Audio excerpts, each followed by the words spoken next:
Capítulo 39. Ouvindo a Sra. Laura.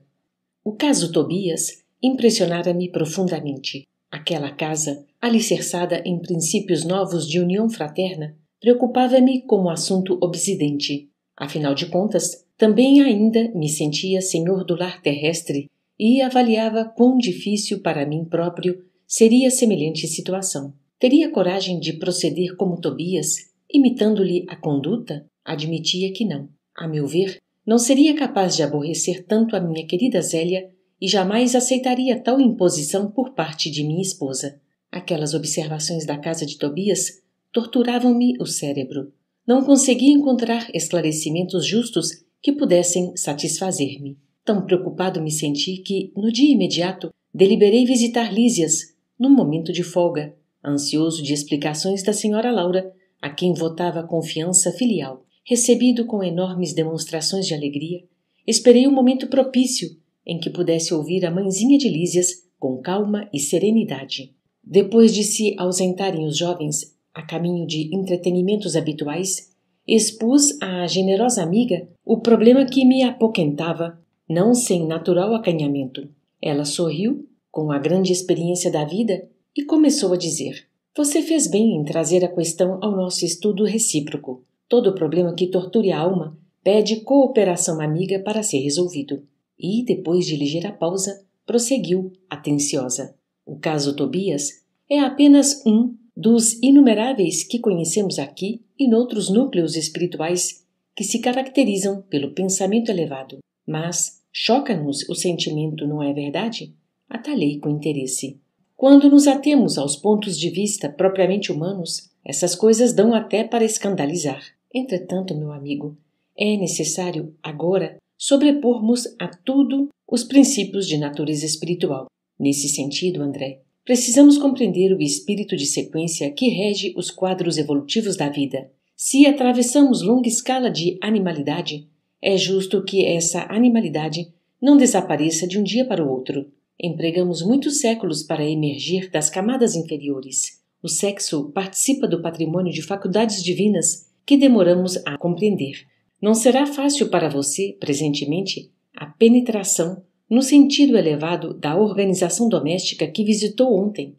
Entretanto, a felicidade ali é muito grande pela atmosfera de compreensão que se criou entre as personagens do drama terrestre. Nem todos conseguem substituir cadeias de sombra por laços de luz em tão pouco tempo. Mas temos nisso uma regra geral? Indaguei. Todo homem e toda mulher que se tenham casado mais de uma vez restabelecem aqui o núcleo doméstico, fazendo-se acompanhar de todas as afeições que hajam conhecido? Esboçando um gesto de grande paciência, a interlocutora explicou: "Não seja tão radicalista. É indispensável seguir devagar. Muita gente pode ter afeição e não ter compreensão. Não esqueça que nossas construções vibratórias são muito mais importantes que as da Terra. O caso Tobias é o caso de vitória da fraternidade real por parte das 3 almas interessadas na aquisição de justo entendimento. Quem não se adaptar à lei de fraternidade e compreensão, logicamente não atravessará essas fronteiras. As regiões obscuras do umbral estão cheias de entidades que não resistiram a semelhantes provas. Enquanto odiarem, assemelham-se a agulhas magnéticas sob os mais antagônicos influxos. Enquanto não entenderem a verdade, sofrerão o império da mentira e, consequentemente, não poderão penetrar as zonas de atividade superior. São incontáveis as criaturas que padecem longos anos sem qualquer alívio espiritual, simplesmente porque se esquivam à fraternidade legítima. E que acontece então? Interroguei, valendo-me da pausa da interlocutora. Se não são admitidas aos núcleos espirituais de aprendizado nobre, onde se localizarão as pobres almas em experiências dessa ordem? Depois de padecimentos verdadeiramente infernais pelas criações inferiores que inventam para si mesmas, redarguiu a mãe de Lísias, vão fazer na experiência carnal o que não conseguiram realizar em ambiente estranho ao corpo terrestre. Concede-lhes a bondade divina o esquecimento do passado na organização física do planeta e vão receber, nos laços da consanguinidade, aqueles de quem se afastaram deliberadamente pelo veneno do ódio ou da incompreensão. Daí se infere a oportunidade cada vez mais viva da recomendação de Jesus quando nos aconselha imediata reconciliação com os adversários. O alvitre, antes de tudo, interessa a nós mesmos. Devemos observá-lo em proveito próprio. Quem sabe valer-se do tempo, finda a experiência terrena, ainda que precise voltar aos círculos da carne, pode efetuar sublimes construções espirituais com relação à paz da consciência, regressando à matéria grosseira, suportando menor bagagem de preocupações. Há muitos espíritos que gastam séculos tentando desfazer animosidades e antipatias na existência terrestre e refazendo-as após a desencarnação. O problema do perdão com Jesus, meu caro André, é problema sério.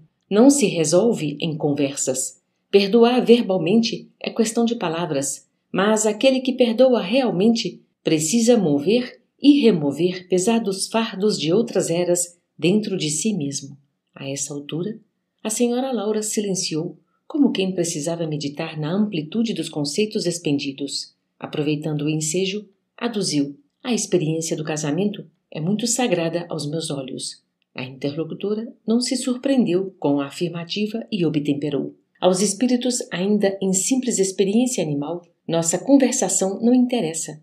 Mas para nós, que compreendemos a necessidade da iluminação com o Cristo, é imprescindível destacar não só a experiência do casamento, mas toda a experiência de sexo, por afetar profundamente a vida da alma. Ouvindo a observação, não deixei de corar, lembrando meu passado de homem comum. Minha mulher fora para mim um objeto sagrado, que eu sobrepunha a todas as afeições. No entanto, ao ouvir a mãe de Lísias, ocorriam-me à mente as palavras do antigo Velho Testamento: não cobiçarás a casa do teu próximo, não cobiçarás a mulher do teu próximo, nem o seu servo, nem a sua serva, nem o seu jumento, nem o seu boi, nem coisa alguma que lhe pertença. No instante, senti-me incapaz de prosseguir, estranhando o caso Tobias. A interlocutora, porém, percebeu minha perturbação íntima e continuou: onde o esforço de consertar é tarefa de quase todos, deve haver lugar para muita compreensão e muito respeito à misericórdia divina, que nos oferece tantos caminhos a retificações justas. Toda experiência sexual da criatura que já recebeu alguma luz do espírito é acontecimento de enorme importância para si mesma. É por isso que o entendimento fraterno precede a qualquer trabalho verdadeiramente salvacionista. Ainda há pouco tempo, ouvi um grande instrutor no Ministério da Elevação assegurar que, se pudesse, iria materializar-se nos planos carnais, a fim de dizer aos religiosos, em geral, que toda caridade, para ser divina, precisa apoiar-se na fraternidade. Nessa altura, a dona da casa convidou-me a visitar Heloísa, ainda recolhida ao interior doméstico, dando a entender que não desejava explanar outras minudências sobre o assunto. E, depois de verificar as melhoras crescentes da jovem recém-chegada do planeta, voltei às câmaras de retificação, mergulhado em profundas cogitações. Agora não mais me preocupava a situação de Tobias, nem as atitudes de Hilda e Luciana. Impressionava-me, sim, a imponente questão da fraternidade humana.